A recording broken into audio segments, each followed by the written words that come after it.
जय जगन्नाथ पिलामाने ओडिशार number 1 PG entrance preparation app OCS by Ranjan को अनेक अनेक अभिनंदन।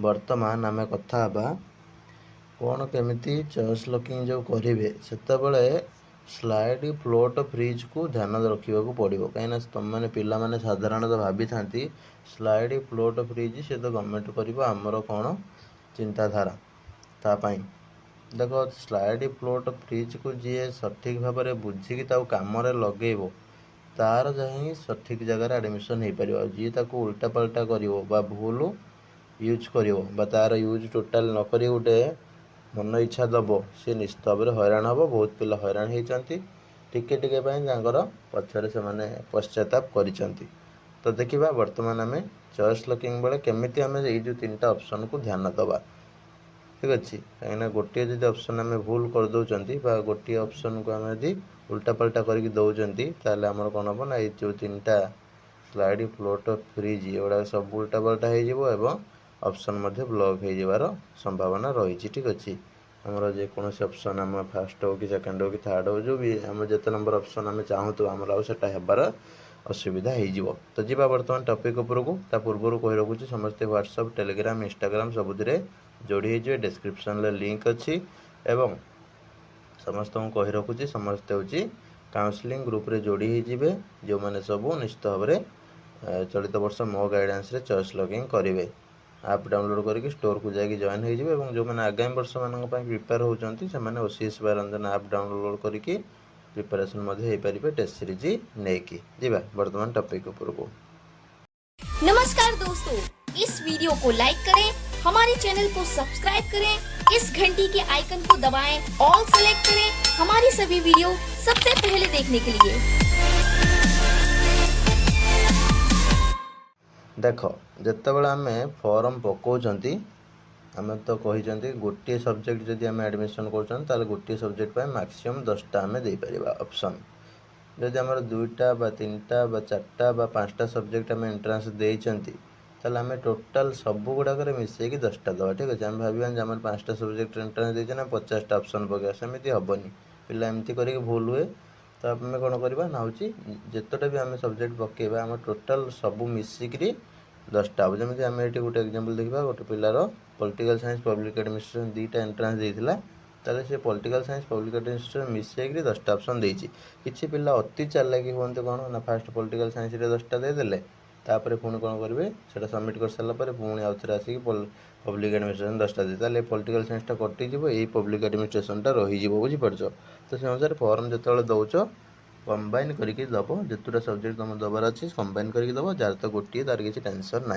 देख जिते आम फॉर्म पकाती आम कौन करवा फास्ट यूनिवर्सिटी की दबा तापर ऑटोनोमस को दबा तापर डिग्री कॉलेज को दबा ठीक अच्छे तापर कौन करवा एटा गोटे फास्ट पॉइंट सेकेंड पॉइंट कौन करवा ना जो यूनिवर्सिटी दौरान आम गवर्नमेंट यूनिवर्सिटी को फास्ट रखिपर जार देख फाइनेंशियली किसी असुविधा ना तुम चेष्टा कर गवर्नमेंट यूनिवर्सिटी तापर सेल्फ फाइनेंसिंग यूनिवर्सिटी तापर प्राइवेट यूनिवर्सिटी से भाव में autonomous government autonomous self financing autonomous private autonomous government degree college self financing degree college private degree college एमती करके अरेंज करके आसो जार फाइनेंशियली असुविधा ना जार फाइनेंशियली असुविधा अच्छी से government university government autonomous government degree college 3टा को पकेब सेल्फ फाइनेंसिंग आ प्राइवेट को नेग्लेक्ट कर बुझेगा एटा गोटे बहुत ही इंपोर्टाट जिनस कहीं जो गोटे गोटे पिला कौन करती घरे मना करते कि पैसा पतर ना तू करना सेल्फ फाइनेंसिंग से कि सेल्फ फाइनेंसिंग ऑप्शन को पूरे देते मझे ठीक है सपोज मुझे गोटे एग्जांपल दूसरी सपोज गोटे पिला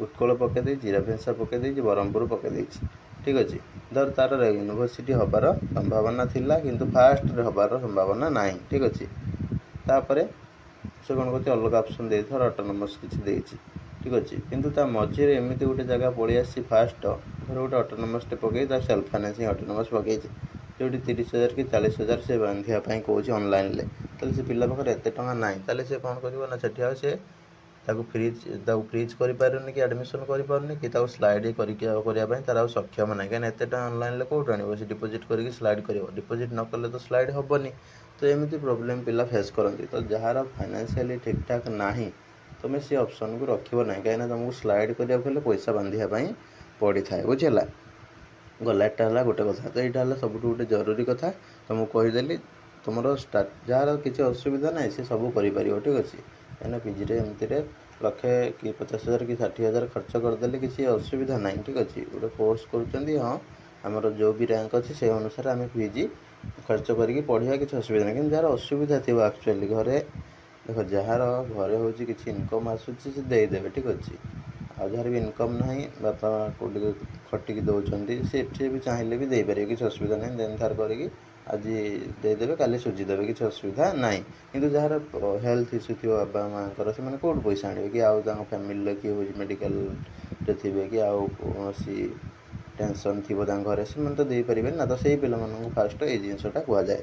ତୁମେ କ'ଣ କରିବ ନା, ଏମିତି କରିକି ରଖିଥିବ ଅପସନ୍ଟା ଯାହାଦ୍ୱାରା ତୁମେ ସ୍ଲାଇଡ଼୍ କରିପାରୁଥିବ, ନହେଲେ ହଇରାଣ ହେଇଯିବ। ତାପରେ ଗୋଟେ କଥା ହେଲା କ'ଣ ନା ହେଉଛି ଫ୍ରିଜ୍। ଗୋଟେ ବେଳେବେଳେ କ'ଣ ହୁଏ ନା, ପିଲା 1 ନମ୍ବର ଅପସନ୍ରେ ଦେଇଦିଅନ୍ତି ଡିଗ୍ରୀ କଲେଜକୁ। ଠିକ୍ ଅଛି, ସେ ଚାହୁଁଥିବେ ୟୁନିଭର୍ସିଟି ପଢ଼ିବା ପାଇଁ, କିନ୍ତୁ ପାଖ ଡିଗ୍ରୀ କଲେଜଟା 1 ନମ୍ବର ଦେଇଦେଇଛନ୍ତି।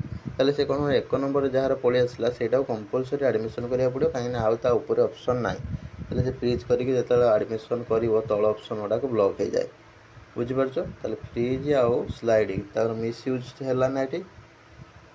ତୁମେ ନ ଜାଣିଲେ, ଏଇ ଯେଉଁ ଅପସନ୍ଟା ଯଦି ନ ଜାଣିଥାନ୍ତ ତୁମେ ସେମିତି କରିଥାନ୍ତ। ତ ସେଥିପାଇଁ ସବୁଗୁଡ଼ାକ ଧ୍ୟାନ ଦେବା ଜରୁରୀ। ତାପରେ ହେଲା ଫ୍ଲୋଟ୍। ଫ୍ଲୋଟ୍ କ'ଣ? ଫ୍ଲୋଟ୍ ସପୋଜ୍ ପିଲା ଉତ୍କଳ ୟୁନିଭର୍ସିଟିରେ ପବ୍ଲିକ୍ ଆଡ଼ମିନିଷ୍ଟ୍ରେସନ୍ ପକାଇଛି, ପଲିଟିକାଲ୍ ସାଇନ୍ସ ବି ପକାଇଛି। ଧର ପବ୍ଲିକ୍ ଆଡ଼ମିନିଷ୍ଟ୍ରେସନ୍ରେ ତା'ର ହେଇଗଲା, ତାହେଲେ ସେ ଚାହୁଁଛି ମୁଁ ପଲିଟିକାଲ୍ ସାଇନ୍ସରେ କରିବି, ତାହେଲେ ସେ କ'ଣ କରିବ, ଫ୍ଲୋଟ୍ କରିକି ସେଇ ଉପରକୁ ଯାଇପାରିବ।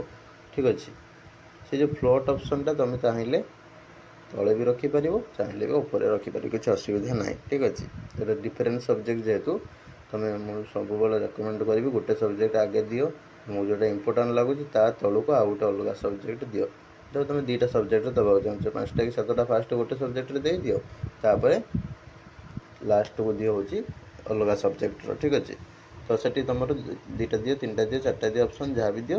ତୁମର ଯଦି ସେକେଣ୍ଡ ସବଜେକ୍ଟରେ ଆସୁଛି, ଯଦି ସମାନ ଇନଷ୍ଟିଟ୍ୟୁସନ୍ ଚାହୁଁଥିବ ତାହେଲେ ଫ୍ଲୋଟ୍ କରିପାରିବ, କିମ୍ବା ଯଦି ସେକେଣ୍ଡ ସବଜେକ୍ଟରେ ପଳେଇ ଆସିଲା ତାହେଲେ ଉପରକୁ ସ୍ଲାଇଡ଼୍ କରିପାରିବ ଫାଷ୍ଟ ସବଜେକ୍ଟ ପାଇଁ। ଠିକ୍ ଅଛି, କାହିଁକିନା କେତେବେଳେ କ'ଣ ରୁଲ୍ ରେଗୁଲେସନ୍ ଚେଞ୍ଜ ହେଉଛି।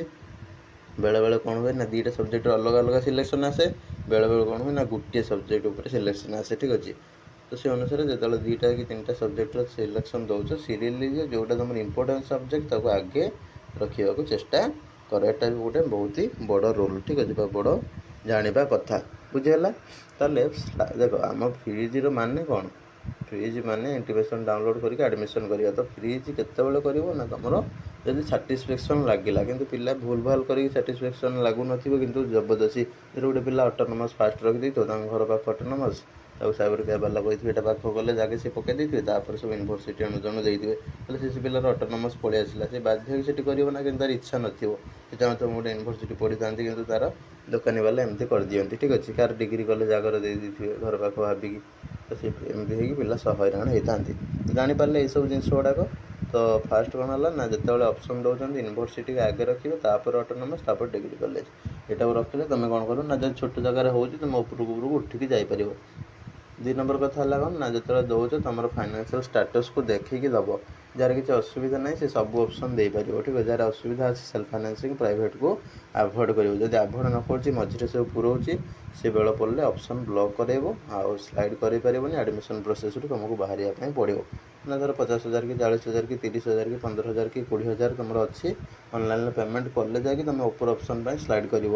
ଏ ଅପସନ୍ଟା ରିଜର୍ଭ ରହିଲା, ଏ ସିଟ୍ଟା ତୁମର ଉପର ଅପସନ୍ ପାଇଁ ଚେଷ୍ଟା କରିବ, ତୁମର ଉପରେ ନହେଲେ ସେଇଠି ଆଡ଼ମିସନ୍ କରିବ। ଆଉ ତୁମ ପାଖରେ ଯଦି ସେତିକି ପଇସା ନଥିବ, ତୁମେ ହେଉଛି କିଛି ଅପସନ୍ ସବୁ ପୁରେଇକି ମଝିରେ ହଇରାଣ ହେବ ନା।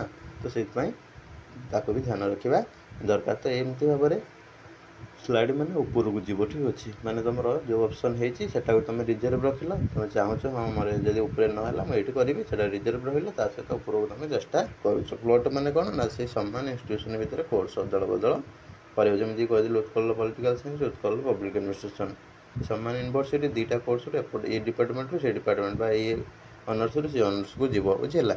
ତ ସେଇ ଅନୁସାରେ ଏଇସବୁ ଜିନିଷକୁ ଧ୍ୟାନ ଦେବ, ଯାହାଦ୍ୱାରା ତୁମର ଚଏସ୍ ଲକିଂରେ ଭୁଲ ହେବନି। ଯଦି ବି ସାଇବର କ୍ୟାଫ୍ରେ କି ନେଟ୍ ଜୋନ୍ରେ ତୁମକୁ କହୁଛନ୍ତି ଆଗେ ଦେ, କାହିଁକିନା ବହୁତ ଜାଗାରେ ଗୁଜବ ସବୁ ଥାଏ। ଠିକ୍ ଅଛି, ଆଗେ ପାଖ କଲେଜ ଦେ, ଆଗେ ଯେଉଁଠି ପଢ଼ିଥିଲୁ ସେଇଠି ଦେ, ଏଇସବୁ ଗୁଜବକୁ ନ ଶୁଣିକି ତୁମକୁ ଯାହା କୁହାଗଲା ସେ ଅନୁସାରେ ଚଏସ୍ ଫିଲିଂ କରିବେ ଏବଂ ସଠିକ୍ ଭାବରେ ଆଡ଼ମିସନ୍ ମଧ୍ୟ ନେଇକରି ଯିବେ। ଏଥିରେ ସନ୍ଦେହ ନାହିଁ। ତା ପୂର୍ବରୁ ସମସ୍ତେ ସେଫ୍ ର୍ୟାଙ୍କ आउ सेफ रैंक भिडियोटा देख टॉप 10 इंस्टीट्यूशन भिडियोटा देख कहीं तुम जापर तुम कौटी सेफ हो तुम मैंने सेफ थी ऑटोनोमस तुम सब यूनिवर्सिटी ढाल देव कौटी हो तुम सेफ थी डिग्री कॉलेज तुम हूँ ऑटोनोमस यूनिवर्सिटी मिसेक दे हो तो सेफ रैंक भिडियोटा देखिले तुम जापर मोर कौटी सेफ हो अनुसार तुम ऑप्शनटा दब ना तुम हूँ कौटी सिलेक्शन आसन भारी ओरेडी लगुव ठीक अच्छे देख टॉप 10 इंस्टीट्यूशन वीडियो भी देती कौटी कौटी माने आमर ओडिशा रे top university top autonomous top degree college list भी